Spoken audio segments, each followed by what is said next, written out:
তো hello friends, welcome back to my channel NS সুন্দর ভাই ফেসবুক পেজ। তো জয় হিন্দ বন্ধুরা। তো আজকে আবার নতুন নেক্সট ভিডিও নিয়ে এসেছি। আজকের ভিডিও হয়েছে গিয়া ব্লগ। আজকের ব্লগটা হয়েছে গিয়া আজকে আমরা এক জায়গার কীর্তন আইম আজকে, মানে উত্তস্ত কীর্তন। যে জায়গার নামটা হয়েছে গিয়া বজননগর মুকাম কালীবাড়ি। তো আজকে আমরা ওখানে যাইমু কীর্তন, দেখি যাবার পরে কী হয়। আর কথাটা হয়েছে গিয়া সবাই তো আমাকে দেখ রায়, তো আপনাদেরকে তো আমি দেখতে পারছি না। সবাই একটু কমেন্ট বক্সে সেরা দিও যাতে আপনাদেরকে দেখতে পারি। শুরু করি ভিডিওটা।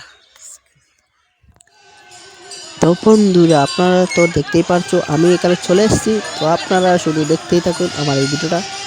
তো আমি বলছিলাম যে এটা হলো মুকাম, মানে বজেন্দ্রনগর মুকাম।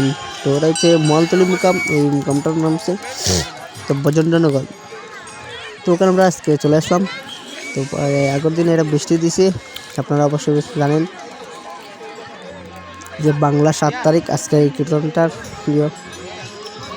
এই কীর্তনটা। তো দেখতেই থাকো আপনারা শুধু। তারপরে চলে আসলাম কীর্তনটাও দেখতে পাবো। অনেক মানুষ খাবার চাইতে শুনছে, তার কারণে এখানে কীর্তনের মানুষ কম একটু। আপনারা অবশ্যই ভাবতে পারেন কীর্তনে এত মানুষ কম কেন। কীর্তনের মানুষ অনেক আছে, মানে প্রচুর মানুষ আছে।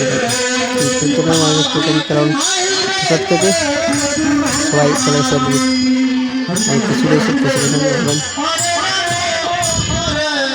আপনারা দেখতে থাকো প্রসাদ। আর দুদিনে খাও, আমিও আর দুই মানে এখানে আইসাল। প্রচুর মানুষ এই জায়গায়, মানে অনেক অনেক গ্রাম থেকে এসেছেন। এটা হচ্ছে আমার একদম লাস্ট কীর্তনের ভিডিও। তো সবাই পারলে শেয়ার করে দিই একটু। তো বন্ধুরা, ভিডিওটা অবশ্যই আপনারা দেখছেন। তো ভিডিওটা কেমন হলো আশা করি কমেন্টে জানাও তোমরা সকলে। আর সবাই তো আমারে দেখ রায়, আমি তো খাবারে দেখে না। তো সবাই একটু কমেন্টে সেরা দিও যাতে আপনাদেরকে দেখতে পারি, ওটা রইল। আর ভিডিওটা কেমন হলে কমেন্ট করতে ভুলবেন না কিন্তু। আর যদি আমার ফেসবুক পেজে থাকেন পেজটা ফলো করুন, আর যদি ইউটিউব চ্যানেল দিয়ে থাকেন তো ইউটিউব চ্যানেলটা সাবস্ক্রাইব করবো। যদি নতুন হয়ে থাকো ওটা লাগেও। তো ভিডিওটা আমি ওখানে শেষ করলাম।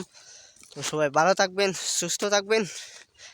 আবার নেক্সট ভিডিও নিয়ে আবার আপনাদের সাথে আসছি। তো সবাই বাই।